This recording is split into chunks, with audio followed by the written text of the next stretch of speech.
Welcome to Just Energy Radio with your host, naturopath and medical intuitive, Dr. Rita Louise. We have learned from Einstein's theory that matter and energy are one. Physicists believe that all systems in nature have their own particular way of vibrating.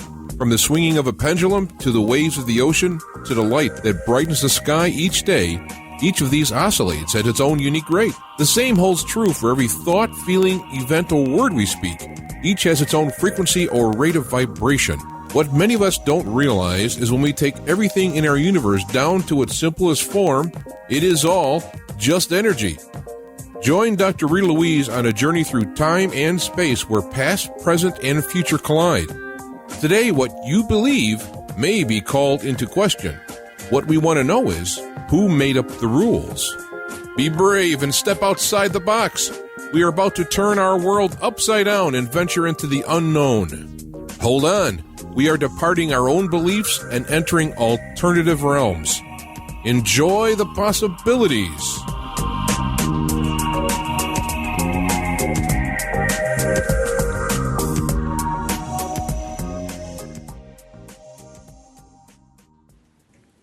Hello and welcome to Just Energy Radio. I'm your host, Dr. Rita Louise, and thank you all for tuning into the show today. Just Energy Radio is brought to you by SoulHealer.com. It can be heard live here on the Inception Radio Network every Thursday evening from 8 to 10 p.m. Eastern Standard Time. So if you've missed an episode of Just Energy Radio, don't worry. We have lots of places where you can go and check out our archives. One, you can come here to the Inception Radio Network website and access the archives. Or you can go to our webpage, www.justenergyradio.com, where we have over 6 years of archives. While you're there, sign up for our newsletter, which will keep you informed of the upcoming shows. Or you can check out our YouTube channel, Just Energy Radio, and watch the shows or listen to the shows there. And if you go to the YouTube channel, please subscribe. We would appreciate it. And then one other way that you can listen to the show is you can download the cell phone app so you can listen on your smartphone wherever you are, not just to my show, but all the other great programming that's here on the Inception Radio Network. And I don't have any big announcements today other than, you might want to buy my book, Man-Made, The Chronicles of Our Extraterrestrial Gods. That would always be a good thing. But on Monday, here on the Inception Radio Network, we are doing part 2 of the Kathleen Martin and Denise Stoner interview talking about alien abductions and alien abduction syndrome that we started a little over a month ago on this show, and we're finishing it because it was such a huge topic. We decided to split it up. And so that's going to be here Monday evening on the Epic Radio Show from 9 to 10:30 live on the Inception Radio Network. And so check it out. Listen to the archive on justenergyradio.com and then listen to the second part because it was just fascinating stuff. But today we're kind of going to be keeping up the genre because we are going to be talking to Tom Carey about the real Area 51. But you might think it's Area 51, but we have a little bit of secret for you. And in the second hour, because I have 2 guests today, we're going to be speaking with Jim Self about mastering alchemy and the shift. So let me tell you a little bit about Tom and get him on the air because this is going to be really fascinating. Tom became interested in UFOs while in high school and rekindled that interest when he became the MUFON State Sectional Director for Southeastern Pennsylvania. In that capacity, Tom investigated local UFO sightings in the Delaware Valley, which encompasses the 5-county area surrounding Philadelphia. Since 1991, Tom's research has focused solely on the so-called Roswell incident. So the author of the soon-to-be-released book, and we'll talk about that in a second, Inside the Real Area 51, The Secret History of Wright-Patterson, and his website is roswellinvestigator.com, Tom Carey. Hey, Tom, how are you? Good evening, Dr. Rita. It's glad to be with you. Well, I am so glad. I love when authors come out with new books, especially ones that I've had on the show before, that I enjoy our conversation. It's like, ooh, he has a new book. I have an excuse to write to him, have him come on. But when I wrote to you originally, because I am kind of OC and I schedule really far in advance, your book was supposed to be released by now, which was why we scheduled it. And I guess I guess it doesn't actually release until August. August 20th is the release date, Dr. Rita. We had a couple of problems early on. As often happens, Don's up there in Wisconsin and I'm down here in Pennsylvania, and we had a miscommunication early on as to who was doing what. And because of that, who's doing what chapters and so forth, and it set the release date back a few months, and that's what happened. So, but it as we speak, I'm doing what the publishers call the author final read. It's been at the editors, the people that are going to go over the book, set up the chapters the way they want. We give them the material, and we put it in what we believe is a readable format, and they sort of tweak it. And they do their magic on it. Yes, and so actually, I have in my hands as we speak the what they call the author final read. That means they've tweaked it and they're sending it back to us to go over it to make sure it's basically what we want, and that's where we're at now. And then actually, I have to have it in by Monday, and it will go to the printers, assuming everything. We have a meeting of the minds, and it's a go, and it will come out August 20th. Well, and I just went on Amazon, and people can pre-order it. So at least, we can start those sales rolling. Yes, that's actually true. In fact, I received a blurb from Barnes and Noble the other day, a pre-order type blurb on my computer, and I said, "Why are they sending that to me? I'm the author." So. Well, yes. You might want to buy your own book. See what you wrote. Well, actually, I'm hoping to get a couple freebies. Oh, so yes, we this is a book that our previous books were on strictly the Roswell case. The history of the Roswell case and how it developed and all of that. But and it was a bestseller for 2 years, the top selling UFO book in the world for 2 years. And all of the Roswell books, ours included, always leave off with all of the wreckage and the bodies being dropped off at Wright-Patterson Air Force Base in Dayton, Ohio. That's where all the books leave off, and that's as far as they go. Well, we thought that, especially with the book that came out, I don't know if it was 2 years ago, by Annie Jacobson, about Area 51, where it was basically about Area 51, but the last chapter she did on Roswell, and really it from our point of view, she really did not get it right, and so we thought, well, my goodness, let's set the record straight here as to what Area 51 is, and what the real Area 51 is, which was Wright-Patterson Air Force Base. And by real Area 51, we're talking about the place where the extraterrestrial wreckage has gone.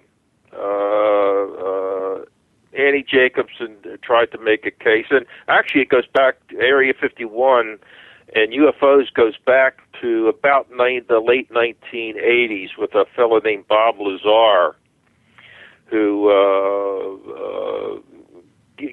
went public. He claimed to have been a tech at Area 51 in near Nellis Air Force Base in Nevada, and he claimed he worked on UFOs, downed UFOs there, captured UFOs, whatever they were, and story really got traction certainly in the UFO field, because to look at this fellow talking, he looks and sounds very believable. But what happened was they checked his background, his claimed academic record, and his claimed work history, and none of it checked out. And that sort of did it for Bob Lazar. But the notion of Area 51 and UFO wreckage became sort of linked. Like, oh my goodness, that's where the UFO wreckage has gone. Well, that's not the case. Area 51 was developed, came into existence about 1955, and what they were, the mission of Area 51 near Nellis was to develop. First of all, you remember the U-2 spy plane? Uh-huh. The famous that got shot down over Russia in, I believe it was 1960. But the U-2 was developed at Area 51. Area 51 was simply a place on the map of Nevada that they decided, and there was a lake there, Groom Lake, and they decided, since it was a remote area, that's where they're going to put this facility to develop spy planes and now stealth planes, the ones that we saw in the Iraq War, the F-111 Nighthawk fighter, and stealthy. That was all developed at Area 51, probably in conjunction with Lockheed Aeronautics and what have you. But that's what Area 51 was designed to do, to develop these high-tech, high-altitude spy planes and stealthy bombers and fighters, stuff like that. Well, what happened was that people started seeing these lights at night, flying around. Oh my goodness, what are those things? Well, when you consider what they're doing there at Area 51, that's to be expected. They're testing their new developments, and people came to in my estimation, jumped to the conclusion that they were UFOs that they were watching. These lights at night that were flying around above the base and around the area. Well, they must be UFOs. And then you have Bob Lazar come out and say, well, I used to work at Area 51, and I worked on flying saucers. We were back engineering them, blah, blah, blah, blah, blah. And so I'm kind of guessing you don't believe in Bob Lazar's story. I don't. Okay, I don't. Just checking. Well, and I asked that question. I asked that question because knowing what we know now, okay, and no one's really hearing this, is just a secret between me and you about what the government can do and how they could go in and alter all your records. Right. It's like, could it have happened? Maybe. But I didn't say that out loud or anything. I am not persuaded about Bob Lazar or, Bob Lazar. Okay. Area 51 does play a role. I will get to that shortly. I mean, the Area 51 in Nevada. But as far as Bob Lazar is concerned, sort of the clincher for me is I have a friend in Florida who's an excellent researcher. And one of Bob Lazar's claims was that he went to MIT. At least that's my understanding, is he went to MIT. Well, my friend in Florida is from Massachusetts, and he said he interviewed Bob Lazar. And he asked Bob Lazar a question. He said, and he told me that there's a landmark near MIT that anybody that ever went to MIT would know instantly. And he asked him what that landmark was, and he didn't know. And so that convinced him that he never went to MIT, because anybody that went there would know this landmark. I don't know what it is, but that was the convincer for him. And I've been working with this fellow for a couple of years now, and he's an excellent researcher. So that was sort of, for me, the last straw. Was that something that he should have known, he didn't. So it just fell in with the rest of his background that did not check out. But like I said, to look at him on television, when these documentaries, he looks convincing and sounds convincing, but his background just didn't check out.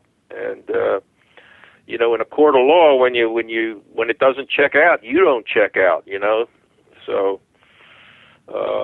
Anyway, so what we wanted to do, having done two books on Roswell, Witness to Roswell, first edition and second edition, we wanted to pick up since the latest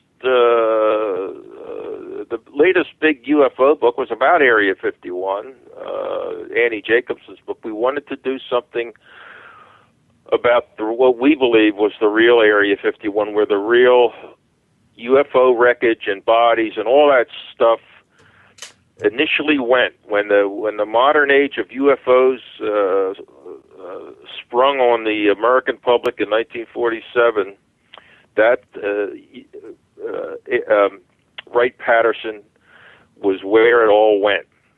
And it remained there, we believe, at least up until the early 1980s. Researchers and people who've been on the base since then have indicated their belief that the most, if not all, of the Roswell wreckage and other UFO wreckage that they have come into possession of has been sent elsewhere. Area 51, after the early 1980s, perhaps being one of them, we don't know. But there are other locations. Dugway in Utah is another possibility. But, the wreckage still may be at Wright-Patterson. But the consensus is that it was sent elsewhere once the Roswell case became famous. And people started going to the base at Wright-Patterson in Dayton, Ohio, wanting to see. Well, let me ask you this: as far you know about Wright-Patterson, right? It's alleged connection to the UFO phenomenon. I mean, enough to be a little bit dangerous, but not too much. Well, So what's the question? Yes, what are the two questions that people always ask about Wright-Patterson? Well, is that where the UFO is? Because that's where they supposedly took the wreckage. Yep, and that's one. And where's Hangar 18? You got it. You got it. Those are you just proved my point. Those are the two questions that people always ask about Wright-Patterson. Is that where the UFO stuff is stored, and is there a Hangar 18 there? And we deal with that in our new book. As far as Hangar 18 is concerned, well, let me state that Wright-Patterson was a combination. They merged two local bases, two local airfields, Wright Field and Patterson Field. And they had so many names before that. It just when I wrote the chapter and trying to state the history of Wright-Patterson, my head started hurting. My sinuses started hurting. My eyes started hurting. It was just they went through so many name changes. It's staggering. And as the name implies, it was the airstrip. The original airstrip there dates back to the Wright brothers, Orville and Wilbur Wright, back in 1903, 1904. That's just northeast of Dayton, Ohio. There's a plain, there's a flat plain, and the terrain was just right. And so Orville and Wilbur Wright, that's where they developed their heavier than air flying machine. Of course, they tested it. The first air flight was in Kitty Hawk, North Carolina, I believe, 1903, 1904. But they went back to Dayton, Ohio, Orville and Wilbur Wright Field, and continued developing it. And along comes World War I, and the government takes over Wilbur Wright Field, and it becomes a government airstrip. And that's where and then there was another airstrip developed nearby, and that went through several name changes. And by the time of the Roswell incident, the big expansion of Wright Field and Patterson Field was during World War II. And what is interesting is that when you have an enemy and they have military hardware that seems, they new developments, they want to get their hands on it to try to find out A, how to defeat it, and D, if it's better than your own equipment, how to reproduce something that's better than that. So that they developed the science of back engineering at Wright Field during World War II. They captured German aircraft, captured Japanese aircraft, were brought to Wright Field into Hangar 23. We know what hangar it was, Hangar 23. Those aircraft were brought and back engineered to find out what made them tick, and could we do something better than what they already have, what they have. So you have Hangar 23 there, and the big expansion at Wright Field, the Air Force intelligence function went to Wright Field, and it was the most important base in the Air Force inventory, and it still is. It still is, because that's where the intelligence is. That's where the engineering and development and all that sort of stuff. It's where the supply function, the logistics, it all is housed at Wright-Patterson. And it became Wright-Patterson in early 1948. That's when the so-called what did they call that? I forget the name of the. It's when the CIA was formed. It's when the Department of War became the Department of Defense, and it's when the Army Air Forces became a separate branch of the military, the U.S. Air Force. All happened in late 1947 and early 1948. And that's when Wright Field and Patterson Field merged to become Wright-Patterson Air Force Base. Just to give you a little time frame, because if hearing this for the first time, maybe your head's spinning with all of these different names and mergers and acquisitions. Well, I think it's kind of interesting that the military went under so much change and shift all at that same time. I mean, because World War II was already well underway, I think. I'm not a history buff, sorry. Talk to me about ancient stuff, thousands of years ago. Right. Contemporary, not so much. But wasn't World War II already well underway? And I think it's interesting that, if you look at a timeline that, we had the crash, and now the government is doing like these little flips and spins over here to do something else. Right. World War II, the United States got into it in 1941, and of course the two atomic bombs on Japan were dropped in August of 1945. And interestingly, the Air Force unit that dropped the two atomic bombs was the unit that was involved in the Roswell incident 2 years later. The 509th Bomb Group. That's interesting. Yet another coincidence. Yes, it's very. The coincidence is that the 509th Bomb Group was created in 1944 with one mission, and that was to drop the atomic bomb.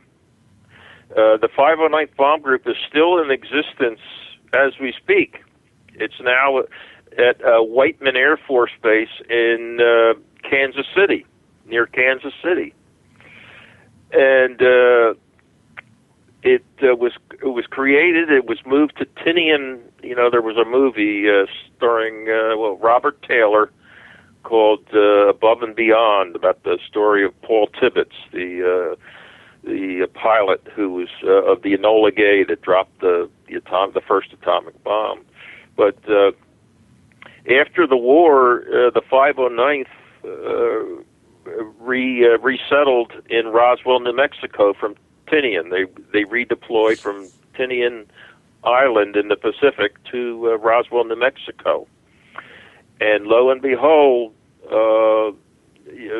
during the war, the fighter pilots and bomber pilots were reporting these strange flying objects that they called Foo Fighters. Mm-hmm. And the question is that when the modern age of UFOs started? Was it during World War II, or was it after, with the Kenneth Arnold sightings in June of 1947?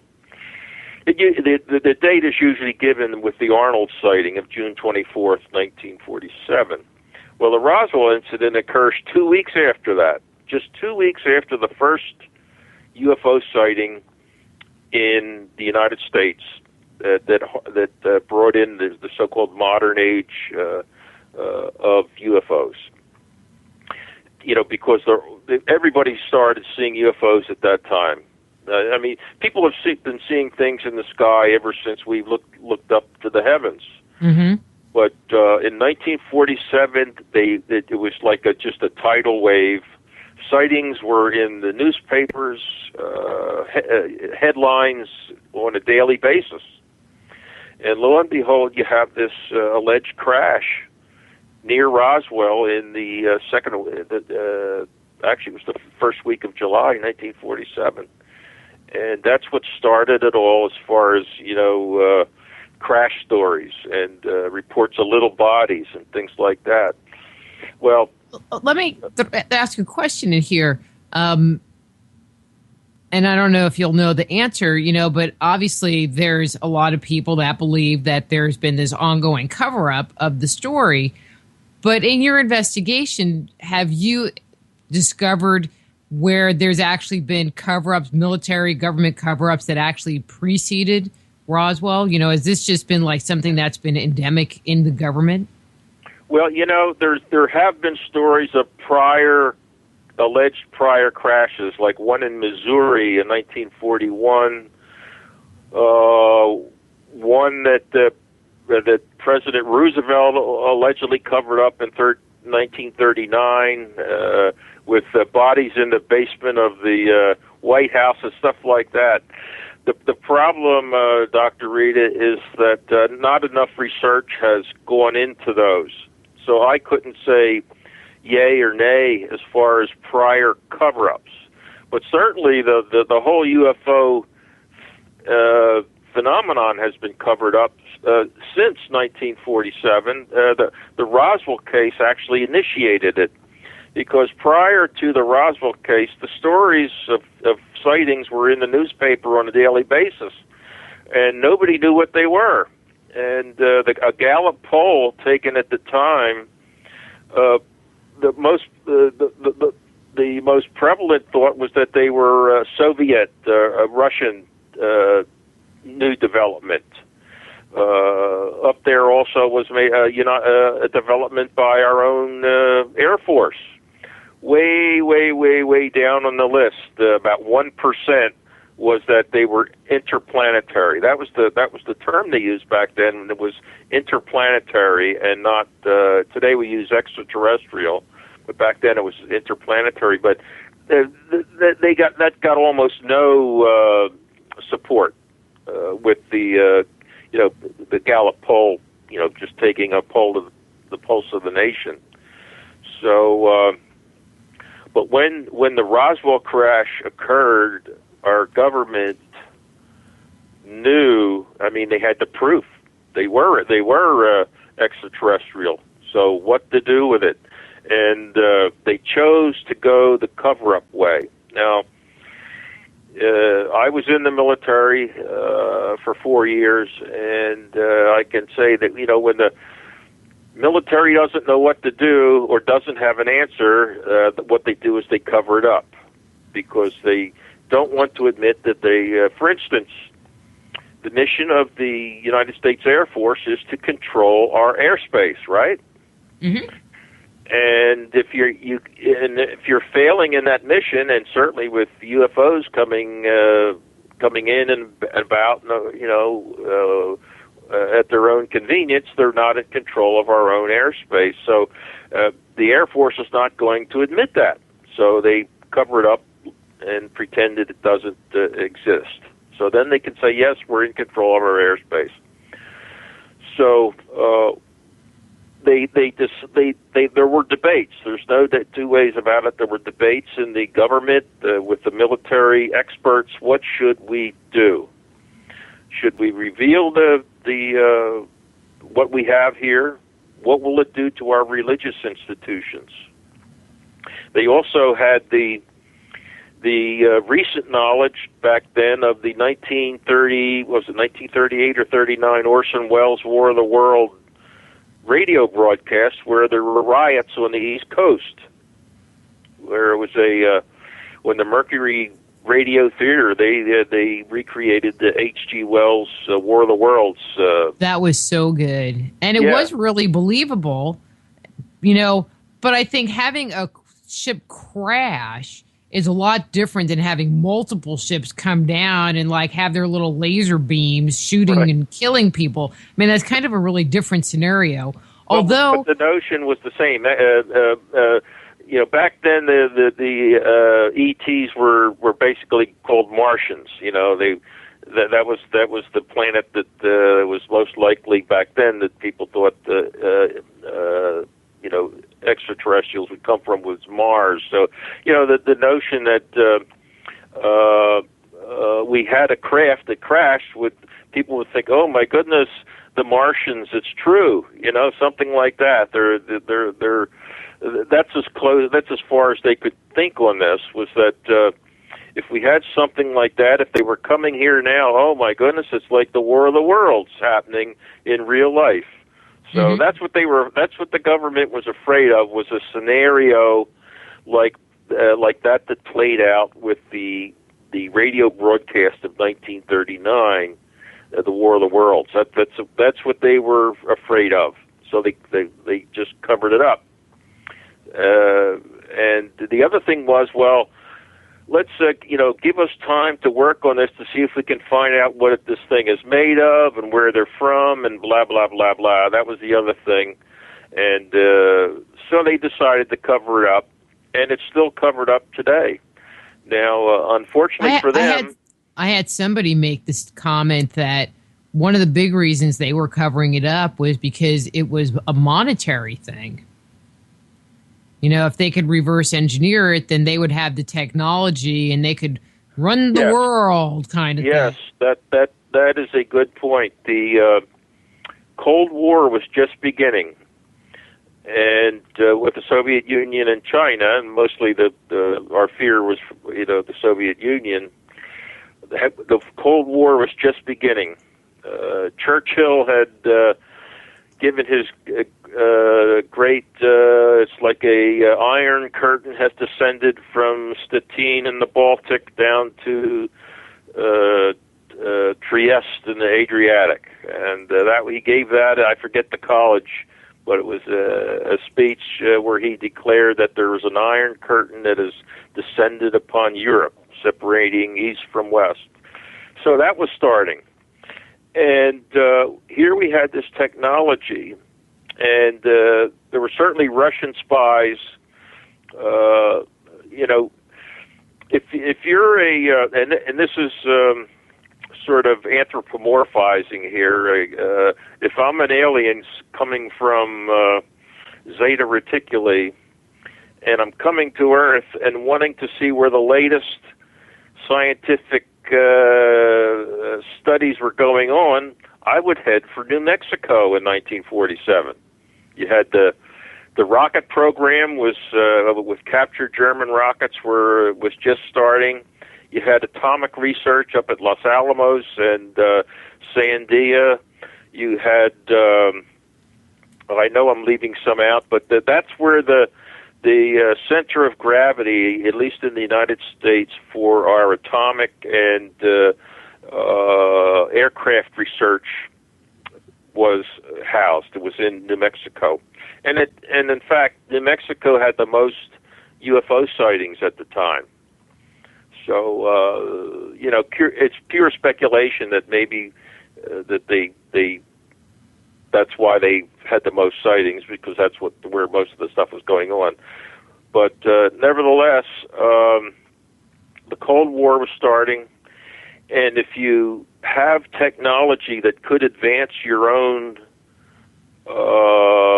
developments, and there's an enemy out there, you certainly don't want your enemy to gain knowledge of such technology. So that's a legitimate reason to really to cover this up. Is you don't want to give an edge to your adversaries. So that is perfectly understandable. So there's no more Soviet Union. So why is it still covered up today? Well, one of the reasons, and this is the one that I suspect, because I think the country and the world certainly at this time is certainly more accepting of other life in the universe, right? Well, yeah, I mean, everybody's seen Star Trek and wouldn't feel uncomfortable if Mr. Spock walked up and said, "Live long and prosper." Right, and we've got umpteen gazillion movies with alien theme and documentaries on the television, and I don't think it would surprise anybody, or people would not be afraid if one day, one of administration person would say, yes, we are sure that there is life out there because blah blah blah blah blah. Scientists will admit that statistically, certainly there's other life in the universe. The numbers are too great. The argument comes when some of us believe that some of that life out there has actually come here to Earth and visited us. That's where the argument comes, because most of your scientists will say, yes, there's other life in the universe, but no, there's no evidence that they've ever arrived here. And we believe, certainly, we believe that at least one of their 1947 models crashed near New Mexico. And so that's where the argument is. But as far as a cover-up, no question that there were good reasons in 1947 to cover it up. But there's no good reason that I can think of today that this information should still be covered up, other than once something, especially in government, that is such a big entity and moves like molasses, once something has let's say is covered up for some reason long time ago, later administrations just keep, it's like a ball rolling down a hill. It just keeps rolling. You can't stop it, and people aren't paying attention to it. Let's keep it covered up because it's always been covered up, and I think that's the biggest reason. It's just one of inertia, that it's always been covered up. So there's no one that there's also no mandate out there to get to the bottom of this.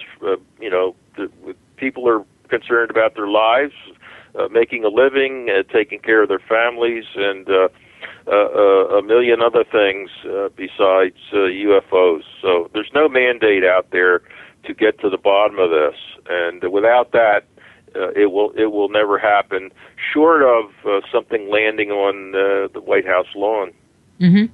Well, and I think, they've been covering it up and so heavily in denial about it for them to turn around and go, oh, yeah, I guess we knew. I think it would just really blow their credibility. Well, let's take, you had 10 years ago, was it 1997? You had the Phoenix Lights, which was a good case. I know they could have went public with that and said, "Oh, it's a first time. This has never happened here before. I swear." Right. But that was they didn't even case. use that. Yeah. Stevensville, Texas, about 5 years ago was that.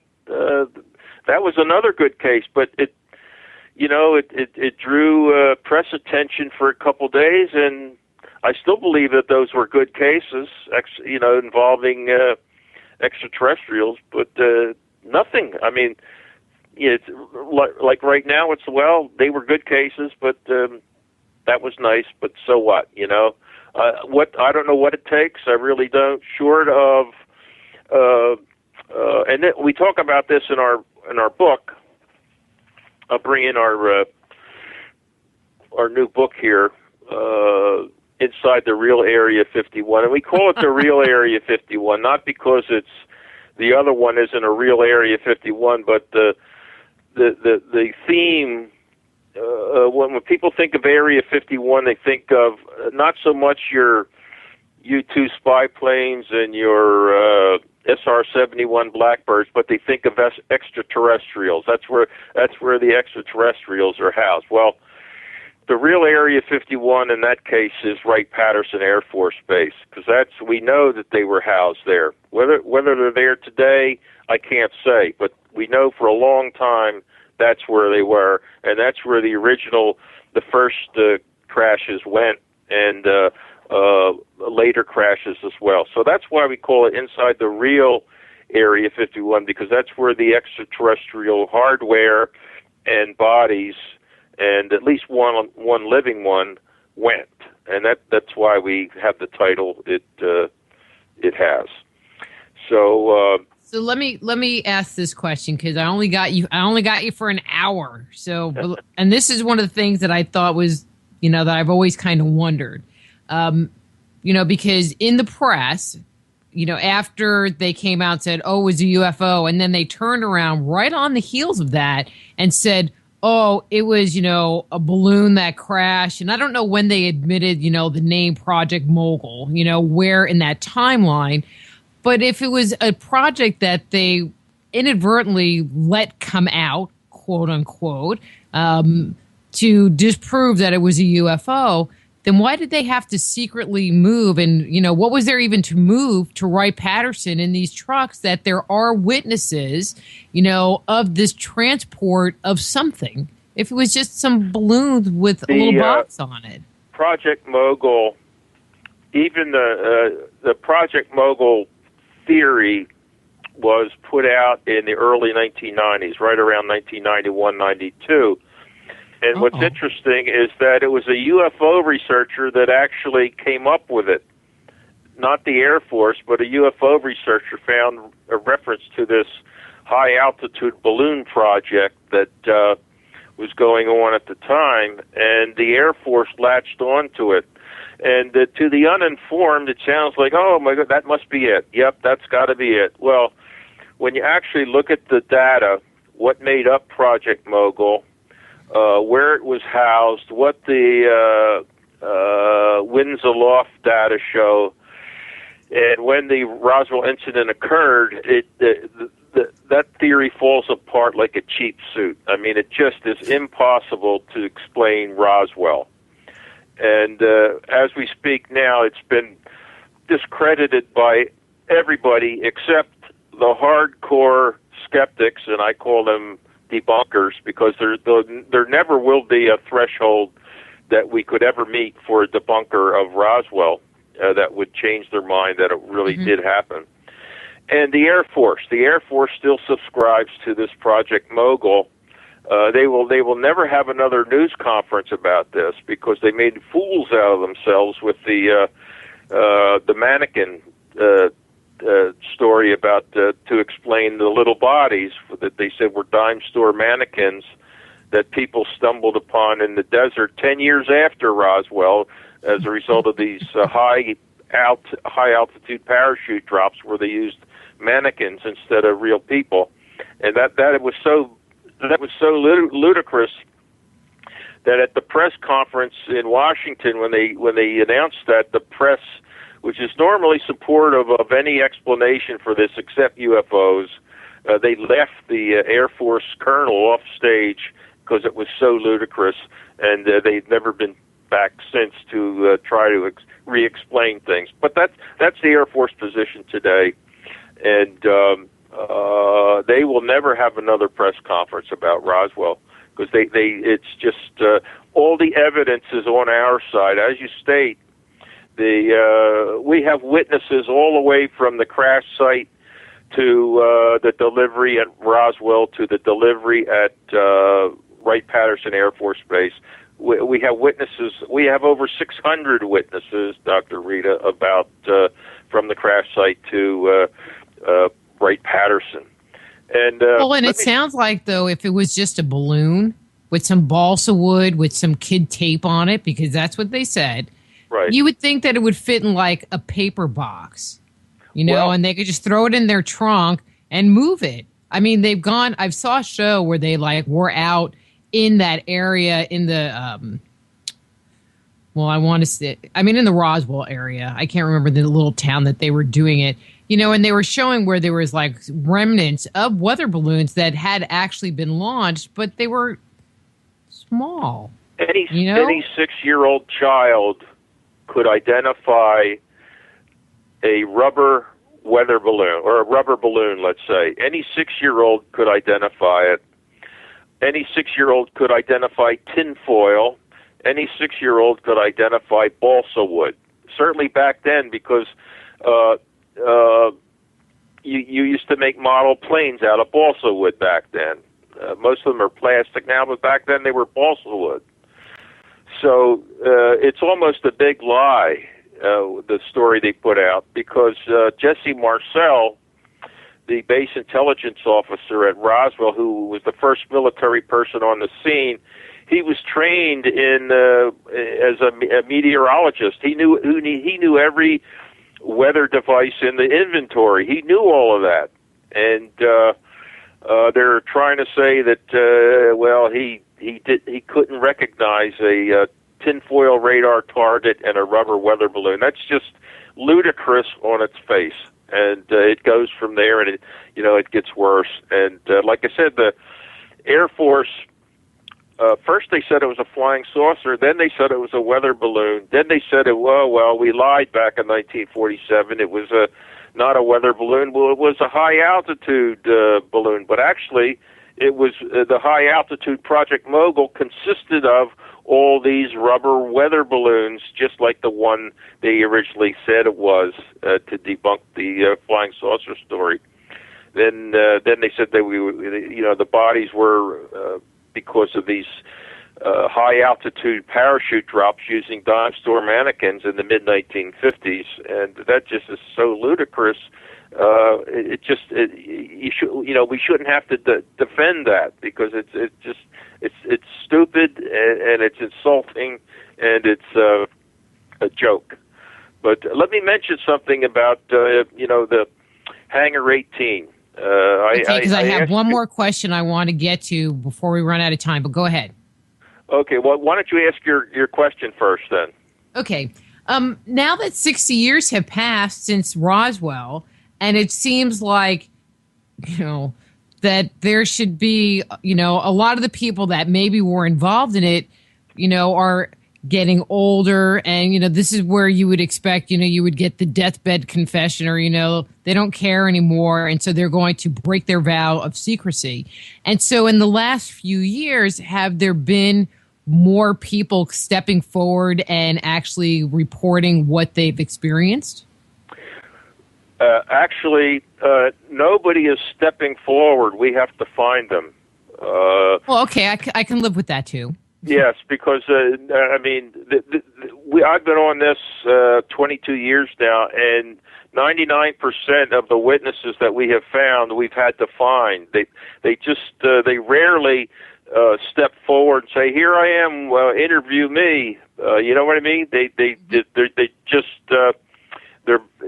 It takes a lot of it's labor intensive to find them. But to answer your question, I would estimate that of the people involved in the total Roswell case, perhaps 90% of them are gone now. And of the remaining 10%, half of those are suffering the maladies of old age, which will leave us a remaining pool of about 5% that we might be able to interview. The ones that are, half of the ones that are still alive are suffering from Alzheimer's, Parkinson's, you name it, the diseases of old age, and they can't be interviewed. We've got a number of those that we wound up being disappointed because they can't be interviewed because they're Alzheimer's and what have you. So that leaves about 5% still left, and we've found 2 within the last month that were at Roswell, still in good shape, and we interviewed them. One was a guard who stood guard inside the hangar in Roswell where all of the wreckage was brought, and his instructions from his commanding officer were, here's a machine gun, shoot anybody that tries to get in. Those were his orders, shoot to kill. So, in a nutshell, but we found him in the yearbook, and he's in good shape, and there's still a number of those out there, but not many. And but we're still trying. We're determined to get every last one that we can. And so he had to stand there with a machine gun to kill anybody that might touch the weather balloon. Yes, he was to stand guard inside the hangar. This hangar, this was the hangar P3, which is called Building 84 today. It's still there. I've been inside, and the instructions were shoot to kill anybody who tries to get into this hangar. Don't ask questions. Nobody's supposed to be in here, and shoot to kill. And that's what he told us. And we have others with similar orders, and like I said, we have over 600 first and second-hand witnesses to this case that we are still working assiduously on. Now, let me say something about this. Is one of the chapters in the book. It's called "The Mystery of Hangar 18 Solved." We finally solved the mystery of this Hangar 18. Was there a Hangar 18 at Wright-Patterson Air Force Base? If you go to Wright-Pat and say, where's Hangar 18? They'll say, well, there isn't one, and there never was one. Well, that's true. But what they're not telling you is that there still is a Building 18. Okay, and that's the real deal, Building 18, but they're playing word games with you. Now, how did this Hangar 18 get started? That was a long investigation that we did to find out where did this Hangar 18 notion get started, and it's traceable back to a fellow in the early 1970s, and I remember this well. I had forgotten all about it. Named Professor Robert Spencer Carr, who tried to regurgitate or reinvigorate the Frank Scully Behind the Flying Saucers story. That was one of the early books, Behind the Flying Saucers by Frank Scully. He talked about a crash near Aztec, New Mexico in 1950. And that's what this Robert Spencer Carr in the 1970s was trying to re-energize. And he talked about a Hangar 18. And the way that came about was his sources, I'm sure, told him about a Building 18 at Wright-Patterson. But somehow when he got out in the public and started talking about it, it morphed into Hangar 18.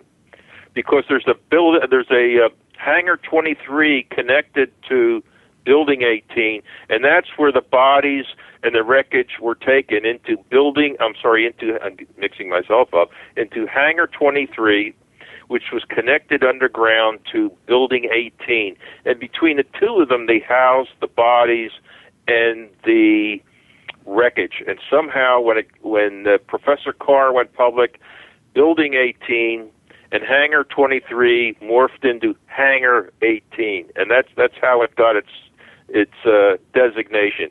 But Building 18 is still there, and we go into detail about the bodies and how they got there and when they got there, and it's a very interesting. At least we solved that particular mystery that's been hanging around. There was a movie made about. The other thing was that there was a movie made about Hangar 18 in 1980. It starred Robert Vaughn, the man from U.N.C.L.E. Remember him? Mm-hmm. Well, I remember that movie too. Yes. I mean, okay, I don't remember if it was a good movie or not, but I remember that movie. Robert Vaughn and Darren McGavin, the Night Stalker. Remember him? Mm-hmm. They were the two stars.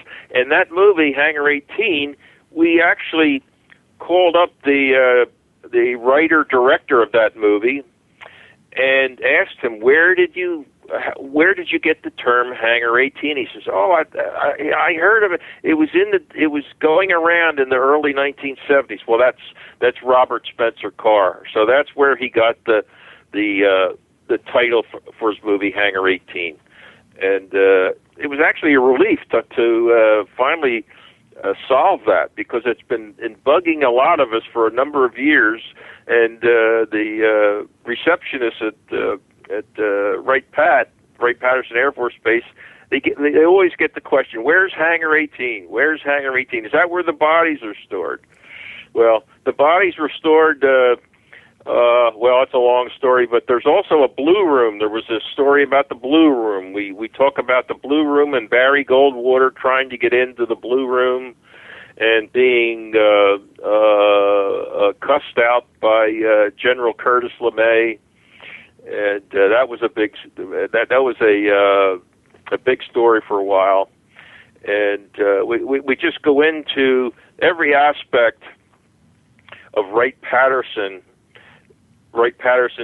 involvement in the UFO business. That's where Project Blue Book was housed, even though Project Blue Book ultimately became a public relations outfit. As the real cases were going elsewhere, I mean the real good UFO cases were going elsewhere, and Wright-Patterson was the place, and it still is. It's where the intelligence function, the engineering function, technology, back engineering, all that sort of stuff took place. At least beginning with World War II and going forward to the present day at Wright-Patterson. So that's why we call it Inside the Real Area 51. And the secret history of Wright-Patterson. Yeah, and the music's going to come up here in like 1 second. So I want to thank you for coming on. I had a great time. Well, I didn't talk your ear off. But it was interesting. There's a difference between, my eyes glaze over and I'm like, and it's interesting conversation. It was very interesting because you're right. No one talks about Wright-Patterson. They don't. And we didn't either. We figured our job was done when we dropped everything off at Wright-Patterson. Right. But you got to follow the little trail. But anyway. Yes. I need to let you go. Follow the trail wherever it leads. Need to let you go because I'll be talking over myself. Thank you for coming on, and I'll have you back down the road when your new book comes out, whenever that is. Yes. Okay. All right. Bye, Tom. My pleasure. That's Tom Carey, the author of the book Inside the Real Area 51, The Secret History of Wright-Patterson. His webpage is roswellinvestigator.com, and we'll be back after these words from our sponsors. Just Energy Radio with your host, Dr. Rita Louise, will return right after these messages.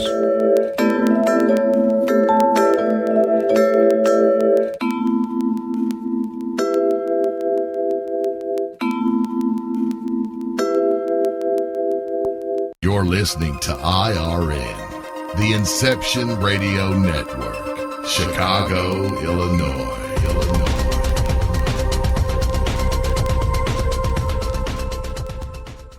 You're listening to Inception Radio. Who were the gods of antiquity? They've been described as the forces of nature, levels of consciousness, and aspects of our psyche. Stories that depict their incredible weapons, their flying machines, and their amazing adventures are characterized as being the product of our ancestors' fanciful imaginations. But what if the tales of the gods are true? Did the writers, chroniclers, and scribes of our distant past actually document a realistic view of our origin? My latest book, Man-Made: The Chronicles of Our Extraterrestrial Gods, looks at our most ancient legends. Learn of the torrid romances, elaborate plots, violent scandals, and conspiracies that played out in antiquity. Find out the role the gods played in the life and culture we have today. If you want to find out the truth of who we are and where we come from, order your copy of Man-Made today. For more information, go to www.manmadethechronicles.com. That's www.manmadethechronicles.com. Don't have a computer? Is your internet connection down? Don't worry. Use your trusty landline or cell phone and dial our call and listen lines at 832-280-0830 or 786-837-2262 to listen to the Inception Radio Network 24/7. Again, those numbers are 832-280-0830 or 786-837-2262. For the Inception Radio Network, I'm MJ.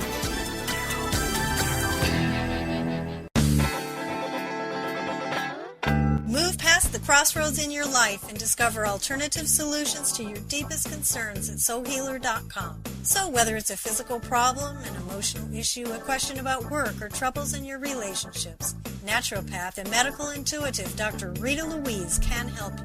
Bring peace, harmony, and health back into your life. Schedule a session today. Visit soulhealer.com right away and live the life you've been dreaming of. Don't have a computer?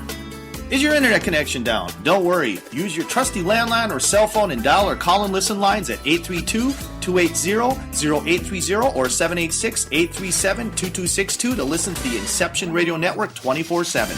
Again, those numbers are 832-280-0830 or 786-837-2262. For the Inception Radio Network, I'm MJ. Hello, Inception Radio Network listeners.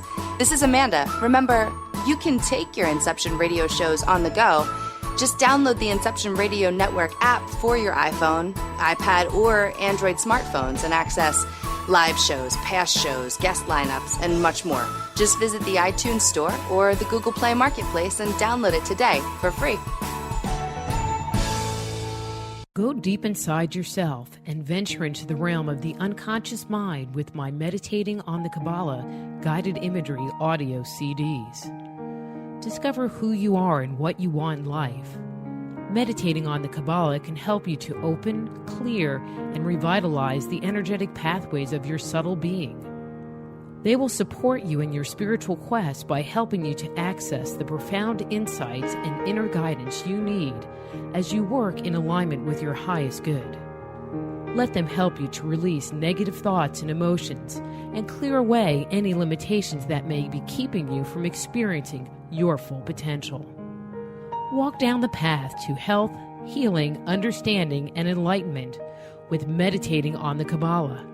Order your copy today at www.soulhealer.com. That's right, that's www.soulhealer.com.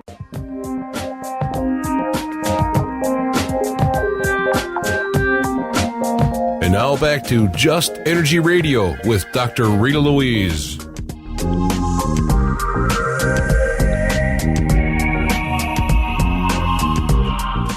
Hello and welcome back to Just Energy Radio. I'm your host, Dr. Rita Louise, and thank you all for staying tuned to the second hour of the show.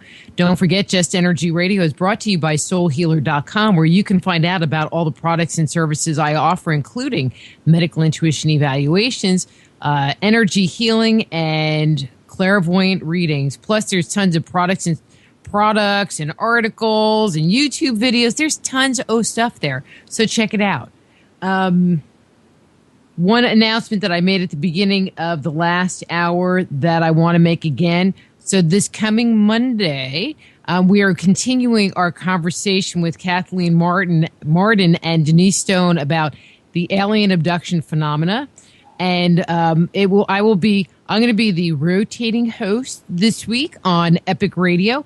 And so please do tune in. And if you missed the first episode, it was really interesting. And we're continuing the conversation. So please join us Monday evening. Anyway, so in this hour, we're going to be speaking with Jim Self about mastering alchemy and the shift. And so let me tell you a little bit about him and get him on the air. Jim Self has been leading seminars on personal energy management and the tools of mastering alchemy for almost 30 years.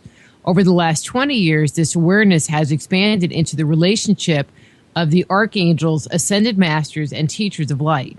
The tools and information presented in the program, Mastering Alchemy, is a co-creation of these relationships. So he has a new book out that's called, What Do You Mean? The Third Dimension is Going Away. And his webpage is masteringalchemy.com. So please welcome Jim Self. Hey, Jim, how are you? Hey, Rita, nice to be with you. Thanks for having me here. Well, thanks for coming on the show and spending some time with my listeners.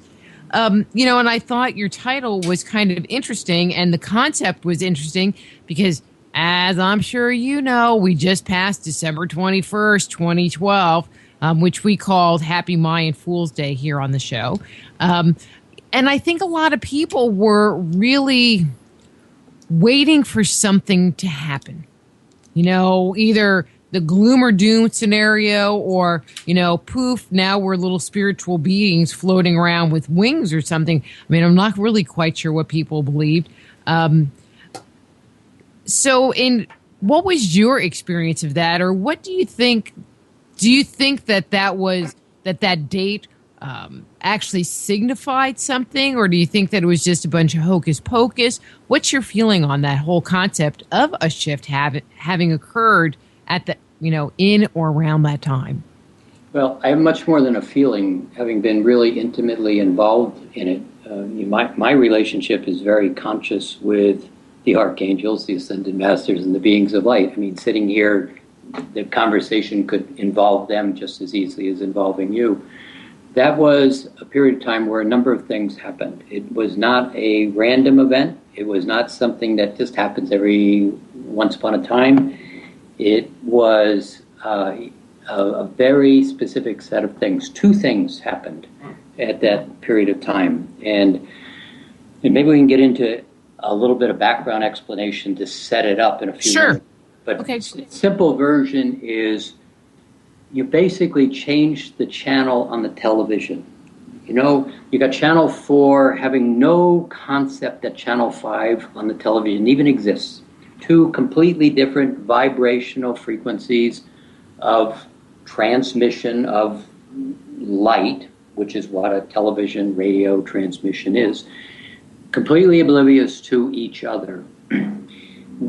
One of the things that happened, that had to happen first, and again I'll explain in a minute, is what we know as the third dimension, which is much more than the earth or you sitting here in a chair.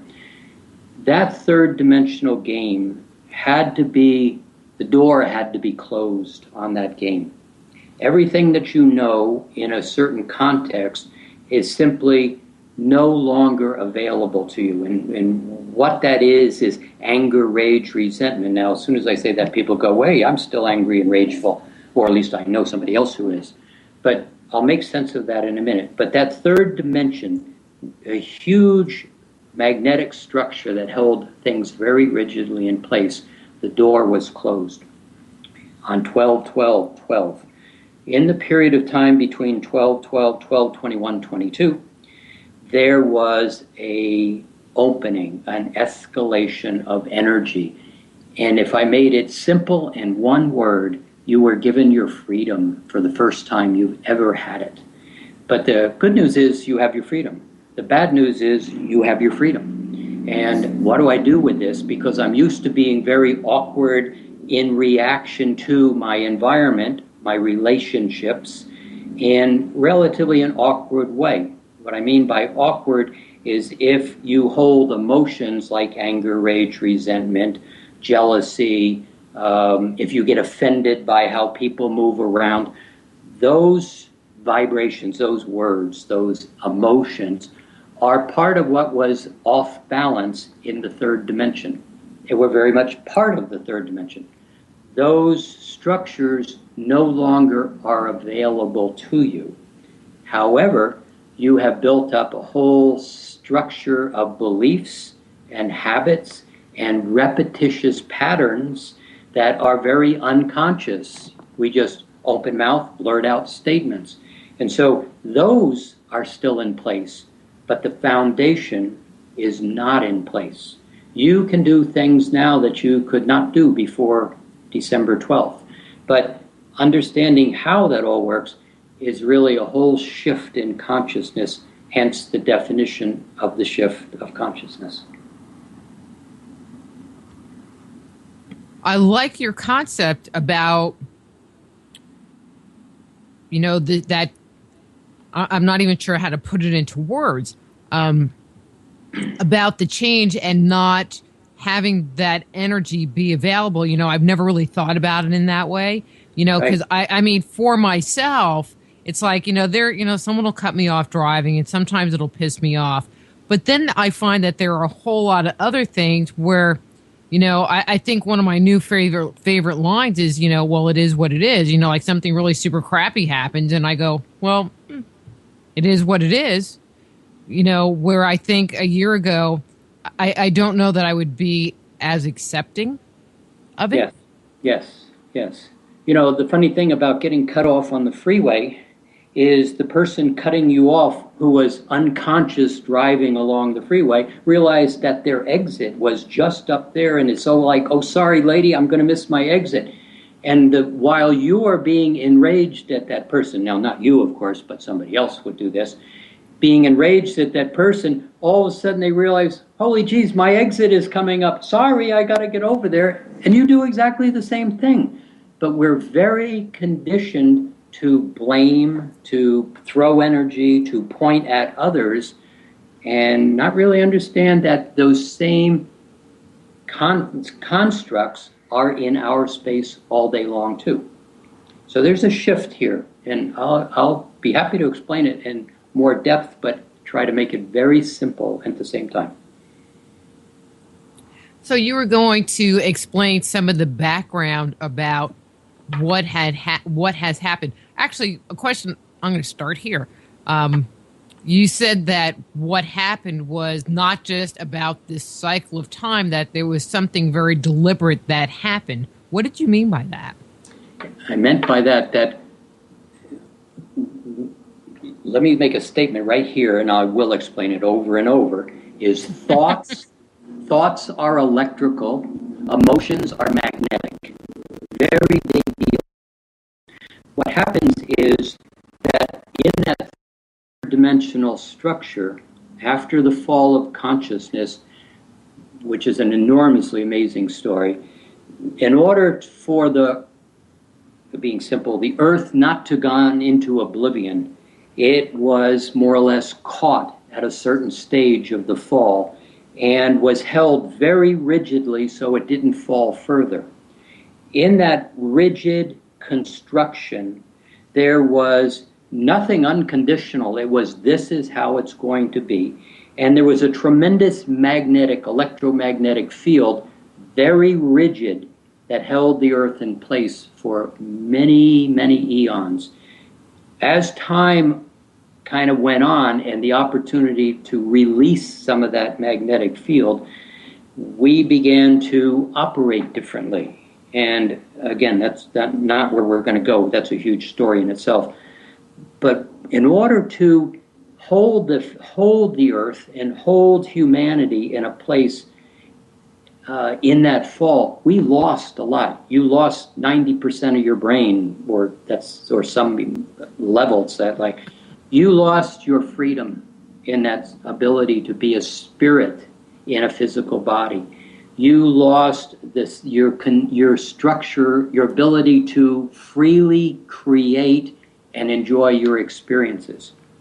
So as that third dimension was structured, see, if you think about the third dimension, fourth dimension, fifth dimension for simpleness as a box, I don't have any bad memories of anything bad. Anyway, Jim, so you were talking about the fall, energetic fall into the third dimension, and you were kind of in the middle of that piece of conversation. Maybe we can pick it up there. Sure, very easy. So there's, let's consider that the third dimension, fourth, fifth dimension are in boxes for simplicity purpose. And mostly what I'm creating is a concept to consider here. Mostly a concept most have never considered. But in real simple terms, this definition or this concept called third dimension has really nothing to do with the trees, the plants, the chair you're sitting in, the house you live in. That's all form. It has nothing to do with the dimension. It exists in the fourth dimension. It exists in the fifth dimension. It's simply form. So in the box called third dimension, there are rules and structures that govern the operations and the movement within that box, as in the fourth and the fifth. But the third dimensional box is very rigid. It's very conditional. There is nothing unconditional in the third dimensional box. No unconditional love. Third dimensional box. Now let me make one caveat. You are also living in a fourth dimensional space simultaneously. But in the third dimensional box, there are numbers of characteristics about it. One of the predominant characteristics is called linear time. Now, the average person never even challenges or thinks about time in any other way than past, present, future, and then you die. But in real terms, time is an application. It's not a fixed constant. And when you understand how to use time, you get very different results, as I will show you in the fourth and fifth dimension. But in the third dimension, past, present, future, and then you die. When you think about or observe how people live their life, to a great extent, there is a very tiny slice of present time, but the preponderance of their attention is in the past and in the future. And in that construct of in the past, in the future, there is kind of two structures. One is, I hope what happened to me in my past doesn't happen to me again in my future. Or the other construct is, they told me if I would do X, Y, Z, I would be successful in my future. Both of those constructs are very much built into an external point of observation for validation or protection or some level of preventing. So one of the things that happens is, as I hold my attention in, I didn't like what happened to me, and I hope it doesn't happen to me in the future, that concept called the law of attraction, which is flawless.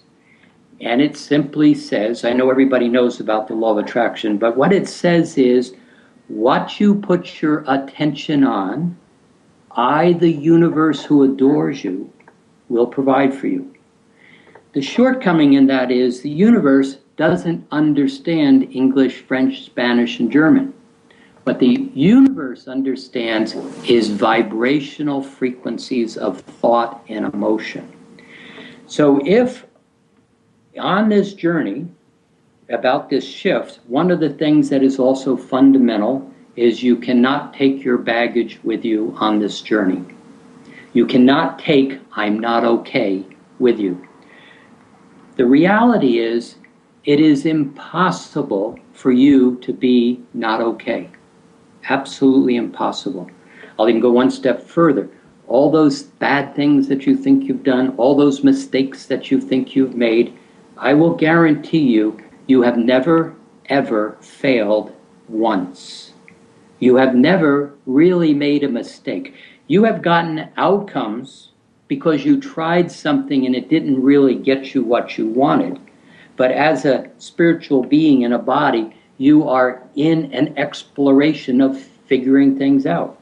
But what happens is when you create something, and you think you're a 14-year-old girl in high school, and you are trying to fit in, as an example, fill in your own blank, of fitting in with all the other high school girls, and you tell a funny joke. But all of a sudden, the funny joke isn't funny according to the other girls. It's really stupid, and you're not really somebody I want to hang out with anyway. Have you ever had one of those moments where you thought you were doing something correct or you were exploring, and then you either got caught or accused or it didn't work, you were embarrassed? The interesting thing about those moments is in that one moment, your whole life gets created in the future. You start to create a different path. What you simply say is, oh, I'll never do that again because I was embarrassed. And so you create a past time moment as you progress through your present time experience, the only place you live, and you say, well, I'm never going to tell a joke again because if I do, I'm probably going to get laughed at like I did way back then. Does that make any sense? It does. So what we do is we have all of this baggage that we've created in our process of exploring ourselves. What we've done also in the laws of the physical humanness of who we are, not the spiritual alignment in the heart, is we've created constructs like right and wrong, and good and bad, and should and shouldn't. And then we basically take what we think we should be doing based on mom, dad, teacher, minister, let's make them all okay. They told me that we hang out with these people, we don't hang out with those. We go to this school, we don't go to that school. We eat this kind of food, we don't eat that kind of food. So right from the beginning, we're conditioned to view life through other people's points of reference, not that alignment, that guidance system within our own hearts. How many people do you know that say, well, I'm a doctor, but I really would have liked to have been a guitar player? People wind up doing what the external world says, third dimension. It's an interesting thing. There is something we call the rational mind. The rational mind, in terms of your spiritual awareness, is a very tiny little thing. Your rational mind has a very specific set of purposes: to keep you safe and have you fit in. And so have you ever had a thought where you wanted to jump off the cliff and fly, whatever metaphorically that is, but I can't do that because what would they think of me? But instead, that moment that you have that thought, that passion, that desire, that wanting, you simply are in your own vibrational field of love and alignment. This is who I am. But the rational mind says, they aren't going to like it if you do this. So consequently, third dimensional box, we spend a lot of time looking at our past right, wrong, good, bads, should, shouldn'ts, and conditionalities, and make sure that we live our life by those going into the future so we don't offend others or we don't embarrass ourselves. When in fact, we spend most of our attention in the past conditioning the future, worrying about the future, hoping into the future. So that third dimensional time structure is very conditional, and it's past and future. When you get into the present time moment, and you do, in the third dimension, it usually is when the thing you don't want to happen, that you're really wound up on, that you're holding a lot of attention on, and the universe is saying, well, gee, hi Rita, nice to see you again this morning. How are you doing? And what the universe looks at is, how is the Ritas of the world, the Jims of the world, wearing their conditionality, their thoughts, and their emotions? And the universe says, well, Jim must love this game of victim because he's playing it again this morning. So I, the universe who loved Jim, will not interfere with his game one iota because Jim has free will. I will give Jim exactly where he's vibrating to have another experience at his game today. Does that sound familiar? I mean, watching people? Well, I mean, I wouldn't say it's reflected in my life at all. Because, No. It's perfect and everything. Yeah. I mean, I have made, and well, I'm going to put this out as a question, because one of the things that I've noticed this year, I'll say this year, that it just seems like it's been kind of rapid fire. It's like one thing happens and some, and there always is issues going on, but it just seems like this past year, it's even more intense. So my rationale to it, or my impression of the whole thing is it's kind of like spirit is kicking our butts so we can just take anything that possibly could get thrown at us, because we're forced to just kind of surrender and go with the flow, because if we got upset with everything that happens, we would just be upset 24/7. Yeah, you're very correct. And there's even more interesting, it's even more fascinating than that. So let me add one more piece and then see if we can make this very simple. In the fourth dimensional reality, there is 3 simple pieces that are different than the third dimensional reality. First, time in the fourth dimension, kind of right where we're playing right now for the sake of discussion, is present time. There is no past. There is no future. We're right here having a enjoyable conversation right here, right now.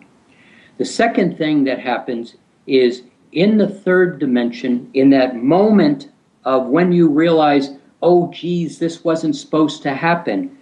Third dimension, you're very much in present time, but you're in a reactionary present time. Oh my God, it wasn't supposed to happen. There you are. In fourth dimension, a word that you're very familiar with comes into play when you're in present time, and that is choice. You do not have choice in the third dimension. You begin to have choice in the fourth dimension, where you can say, whoa, this is terrible, this event that's going on, or my stuff is really terrible, but I am not my stuff. And I can choose to put my finger in that light socket, or I can observe that and not engage in it and make a different choice. The third piece of information, funny word, huge part of the game, is the word paradox, which simply means what was true a moment ago may not be true now, and what was false a moment ago may not be false now. So when you have in third dimension an experience with somebody, you label them as bad, dishonest, not okay, I'll never talk to them again. And then 30 years later, you run into them, third dimension, you say, oh, you, I remember you. And you judge them based on what you judged them 30 years ago. Where in the fourth dimension, they show up on your doorstep and you say, I remember you, but how can I help you? What can I do with you right now? You deal with it in present time. A very big conceptual shift and a very important energy shift to play right there. To answer your question about getting your butt kicked, everybody's doing it. A very simple thing is happening, and you have to think through this easily, is time is collapsing. It is not going faster. What I mean by that is if it took you 5 minutes every day to walk from point A to point B, you just kind of know that feeling. It's an internal rhythm. You do it every day. But with time collapsing, where you had 5 minutes yesterday, let's say you only have 3 minutes to make that same transition. Time is collapsing. Now, in order to get to point B, you're starting to feel like I'm running out of time. I don't have enough time. I have to go faster to get to my point B. Time is collapsing and has, to a great extent, third dimensional time, collapsed into the present moment. And so the only place you can make decisions is in the present moment. And you cannot take your baggage with you on this journey. No one can step into a fifth dimensional consciousness and beyond carrying rage, anger, jealousy, resentment, etc. Just can't go there carrying that kind of erratic weight. Am I making sense so far? You lost me a little bit with the fifth dimension. The fourth dimension I totally got. But I got a little bit lost, so can you maybe explain it in a little bit different way? So let me define fifth dimension. And everybody wants to be here. Absolutely, I'll make 100% statement right up front. Every one of you will say, yes, I want that. The fifth dimension vibrates in words like cooperation, co-creation, respect, beauty, dignity, gratitude, appreciation, joy, ease, laughter. Anybody not want to go there? No. It would be nice. Okay, but let me be very clear. Those are the vibrations of the fifth dimension, and much more grandness. But you can't think beauty. You can only feel beauty. You can have a concept of it. You can see it. You can label it. You can simply say, wow, that's beauty. But it's very hard to see a Yosemite Falls in the May when you come around the corner in one point in the valley, and here's this 2,500-foot waterfall with blue sky and flowers in the meadows. It's very hard to go, oh, that's very beautiful, Agnes. No emotion. Beauty is an emotion, is a feeling. So are all those words, gratitude and appreciation. Those vibrations are the level of what the fifth dimension operates on in its structures. The moment you go into rage, jealousy, anger, past, future, you simply fall out of the fifth dimension. Nobody ever kicks you out. So as this time is collapsing into the present moment, you and I both know, and your listeners know, that you only live in the moment. There is no past. There's a past, present time moment where you had an event that had a thought and an emotion involved in it. But the only place you can feel or experience an emotion is in present time. You can't feel sad 20 years ago. You can put your attention on the feeling of sad, but you feel it now. You can't feel it in the past. Great observation. Hey, this question came from the chat room from Lisa, and it kind of fits with what we're talking about, so I want to insert this here. Sure. Because there's a little bit of conversation about it in the chat room. So the question is, does the guest have an idea about all the political turmoil, exposés, and whistleblowing related to the 2012 shift, and what we're talking about this transition from a third dimensional world into a higher level of being? Yes, absolutely. Actually, the same answer. You cannot take your baggage with you. And in order to step into beauty and well-being, you kind of have a sense of what that feels like. You can't take your lies, your deceit, your domination, your slavery, your control with you. Let's just make a simple assumption for the moment. There are no bad people. But there is a lot of pain, and there's a lot of fear, and pain and fear talk real loud and operate in both pain and fear. So if I'm afraid of dealing with my own well-being and my own ease in walking around the world, a lot of times I'll make up stories, lies, and then I'll live out those lies and stories. So what you're in the process of seeing is the collapsing of the third dimension structurally that cannot go into the fifth dimension. So you are seeing all of the whistleblower things. You are about to see a significant shift in how you understand financial structure.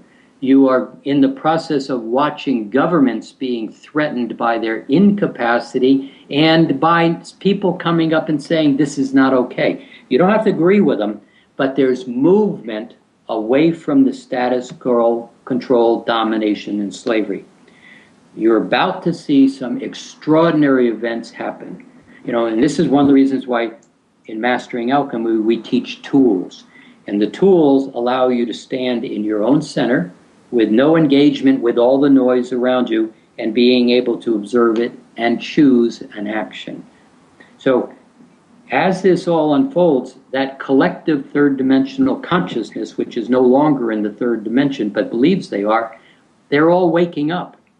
And they're not liking what they see because they're starting to listen to that internal guidance system within the heart that has always been there, but because we gave up our seniority to the external structuring and the rational mind's conditioning, we haven't paid attention to who I am for a very long time and lived our life from that vibration. But it's interesting in what you're saying, because I feel like for myself, and I'm just going to speak for myself, I really live my life that way. I mean, I'm going to burn in hell, and we're going to have the little animal sacrifice next week, and, all of those evil things that I apparently do, because I do what I'm led to do. But then it's some of the other things that you're talking about, it's like, okay, well, I haven't gotten there yet. And so as people are moving through this energy, will they find that, in this area, they're really kind of advanced, but in this area, they're a little retarded and they need to do some remedial work to catch up with the rest of themselves? Absolutely. See, one of the things is we only know what we know, and we don't know what we don't know. And this whole aspect of consciousness that we're talking about is unknown. Now, hear me clearly. It's unknown to the average person, except they know something is more. Inside every one of us, you look at this and you go, there's something better, there's something more, there's something that allows for me to have what I want, which is to laugh and smile and appreciate others and myself and the environment around me. But I don't have that. And so everybody knows that. But one of the things that happens is, remember that statement we said at the beginning, you can't take your baggage with you. And that baggage is vested in pain and fear. And so let's just put it this way, as a simple statement, is somebody says to a third person, actually, let me do this. I'll explain how it works. You're walking down the street. You're in a great space. You're happy. You're very much aligned in your spiritual space, because when you're happy, that's where you are. And somebody walks up to you and says, you have a funny nose. Mechanically, what happens is you kind of get a little bit knocked out of that space. You drop out of your ease into a space a little bit off balance, this ease, big hyphen, and you have a thought. Well, why did they say that? And then you immediately drop into the emotion and you make a decision that says, oh, this can't be a good thing. And then you do something very specific. Remember I said at the beginning, thoughts are electrical, emotions are magnetic. Let me give you an example. You know those big junkyard cranes that pick up buses and trucks? Simply what that is a block of steel hanging on an electrical wire, and it has magnetic properties, but it's not a magnet until you wrap the electrical wire around it one time. You create a weak magnetic field. But if you wrap it around 5, 10, 100, 1,000 times, you create a very powerful magnet. Now, thoughts are electrical, emotions are belief. Emotions are magnetic. So somebody says, Jim, you have a funny nose. I have a thought, electrical, and immediately I go, this isn't a good thing, and I drop in and I magnetize it, and then I start a process. Why did they say that? Could I be that bad? I'm not attractive, I don't fit, I'm never going to succeed, nobody's going to like me. And we begin to wind that thought, electrical wire, around the emotion of this doesn't feel good. And we wrap it and we wrap it. And now we've got this thing in our awareness that doesn't feel very good. You can't hang on to that very long. So what a person does is they simply say, I can't deal with this anymore. I'm going to put it over here in a little box called denial. And then I'm going to be okay. But you keep looking at it and remembering it. So unconsciously, what you do is you say, little box of denial, I'll make you a deal. If you go back here on the shelf in unconsciousness, I will never, and not come out and bite me in the butt, I will never go anywhere near where somebody told me I wasn't okay. And so you begin to restrict yourself. But all that time, you now have an uncomfortable external expression of who you are that has nothing to do with you, sitting within your unconscious awareness, beginning to say to the law of attraction, this is what I believe. Does that make any sense? Yeah. Oh, it definitely does. Well, and it just keeps us caught in our own stuff, just Correct. cycling around. Correct. See, so here, let me go back to time is collapsing into a singular moment, present time, where it's the only place you can make a choice. And at the same time, you can't take your baggage with you. So to answer the caller's question in a little more specific way, here, all this stuff, the wonderful part is the universe knows you don't remember where you put that stuff. The universe also knows it was never your stuff in the first place. You just accepted somebody's gift and then tried to figure out by the gift, what's wrong with me? And you've never succeeded in finding an answer because what other people think of you is none of your business. Your business is about your wonderfulness, your greatness, your happiness. But somebody handed you something that was ugly, and then you said, well, how bad can I be? And then you concentrate on trying to figure out how to solve this problem that was never yours in the first place. You can't take your baggage with you. But the universe knows you don't know where you stored that baggage, and the universe knows it's not yours.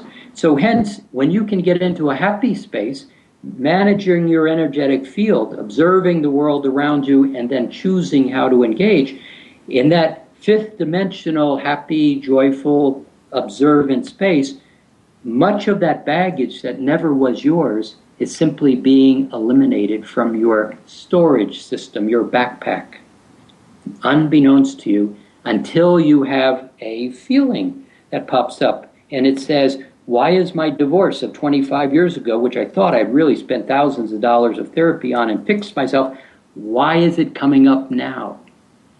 And the minute you grab a hold of that and ask that really bad question, why are you here? Everything stops and you begin to get an answer. Well, don't you remember? If you can simply not ask that question and realize, oh, this is the stuff that's leaving, and not ask, why are you here? Take a breath and just go, it's leaving. Turn your head, take a couple steps in another direction. Within seconds, you will not even remember having that thought. Because not only is it gone, there's no reflection in your energetic field of that thought at all. It's that easy? Just bing, bam, boom, go away? No, it's that simple. Okay, it's that simple? Yes, but it's not that easy. The reason is we have a lot of motion in that timeline that says, yes, but don't you remember when this happened, and probably will happen again if I don't pay attention to it. The rational mind, very conditional, very structured to keep you safe and have you fit in. And it will argue with you when you start to let go of things that it has created and structured and simply said, this is who you are. Trust me. Instead of listening to the rational mind, as you begin to get into present time and begin to create vibrational platforms of well-being, fifth dimension, all of a sudden that rational mind doesn't have as much of a hold on creating the word emotion so that it can justify its existence. Whole other topic, but consider that as a possibility. Well, and I think just setting the kind of bigger global intention, or I'm just trying to think of a different word because it really is a different kind of energy, owning that that's something that you want to do. I mean, because they're setting the intention that you're going to allow that change to happen and it'll raise your awareness. But then I was thinking, like someone who comes to the deep felt realization that like they don't want to be overweight anymore, or they want to quit smoking, or they want to quit drinking, and there really is that energy that people will hit where it's like, you know what, I can't do this anymore. And they embrace the change and they move through the change. And I think, and correct me if I'm wrong, but it seems like if we make that choice that I don't want to be that angry person that's stuck in my old baggage anymore, we might be able to embrace the opportunity to move through it and step through it, I want to say pretty effortlessly. Well, I would like to agree, but I can't. And that's okay. Yeah, it is an effort, but I am agreeing with you. But I'm going to take a little different tact on this. See, how many times have you made a New Year's Eve resolution, and then, I'm being really simple, and then, 2 weeks later, you don't even remember it? How many times do you have an intention and you don't even remember it? How many times during the day do you create a thought and then simply don't even remember that you were going to go buy that quart of milk?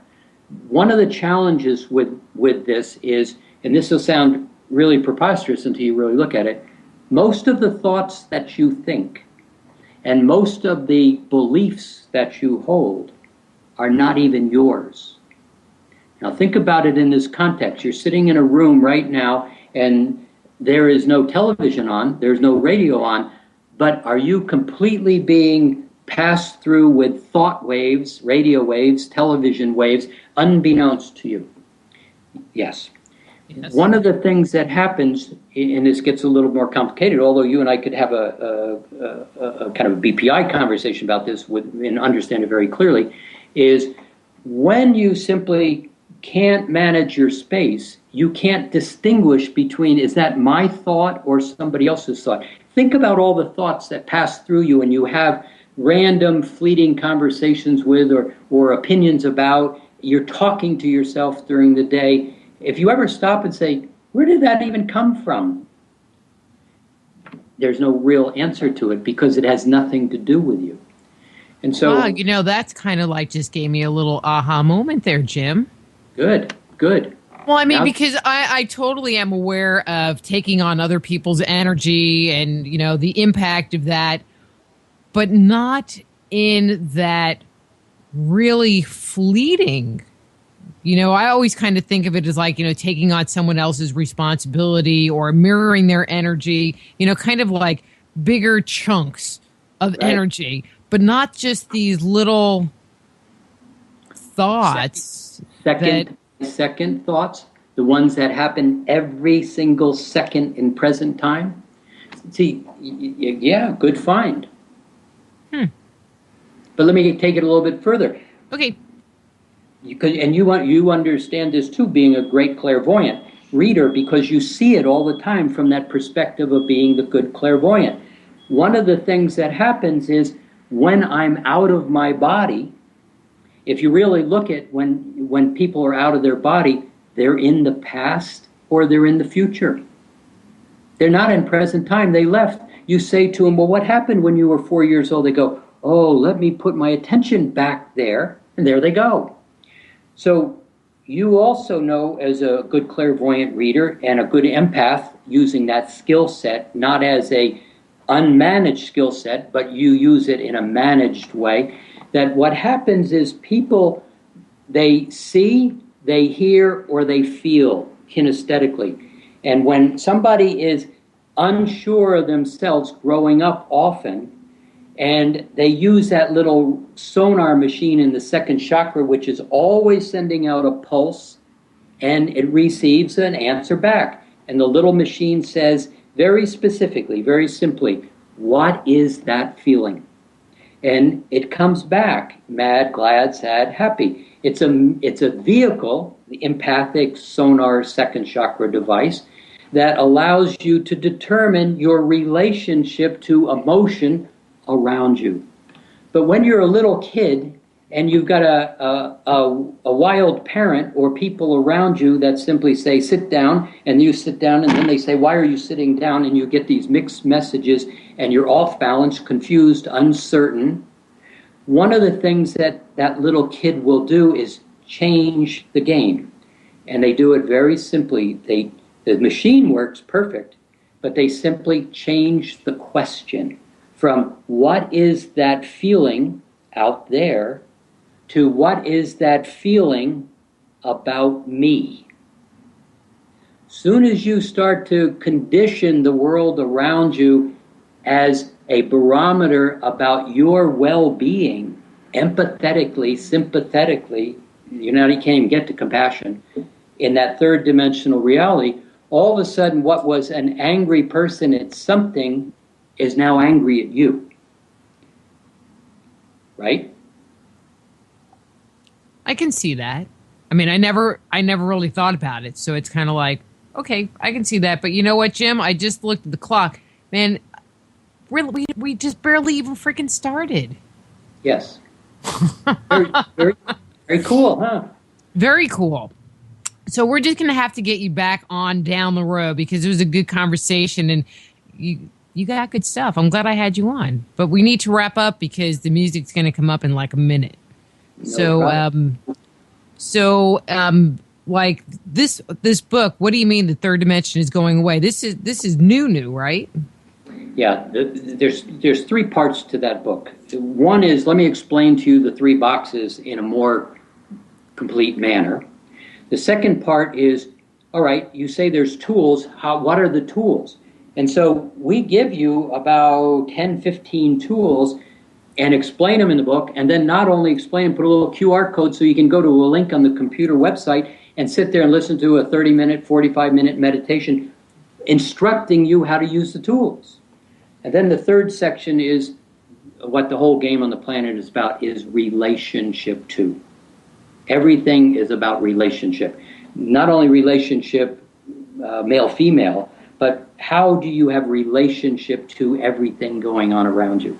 And it gives you a lot of explanation about male-female, how female energy is constructed, how male energy is constructed, and how it interfaces in a healthy, simple manner, not in some deep psychological structure, but in simple terms. That's, if you look at it, you go, oh my God, that's so clear. So cool. You can get the book on Amazon, you can get the book at Mastering Alchemy, and we give lots of free lectures. We give more free information away than we do charge for things. So Mastering Alchemy. Great, so that everyone should go there, check it out, see what's happening. I mean, this was really good. Yay. I like when it's good. And it was good. Good. And God said it was good. All right, Jim, I'm going to let you go because the music's going to come up. And thank you so much for coming on. Rita, thank you for being here. I enjoyed being with you. Good, thank you. And that's Jim Self, and his webpage is masteringalchemy.com. His book, What Do You Mean the Third Dimension is Going Away? And do check out his website with all his free stuff. And then next week here on Just Energy Radio, we have Hugh Newman coming on talking about the mystery of giants in North America. And in the second hour, we have Craig Campo Basso, one of those names that I'll never be able to pronounce, Campo Basso, talking about the stranger at the Pentagon. And so until next week, I'm Dr. Rita Louise. This is Just Energy Radio. Be blessed.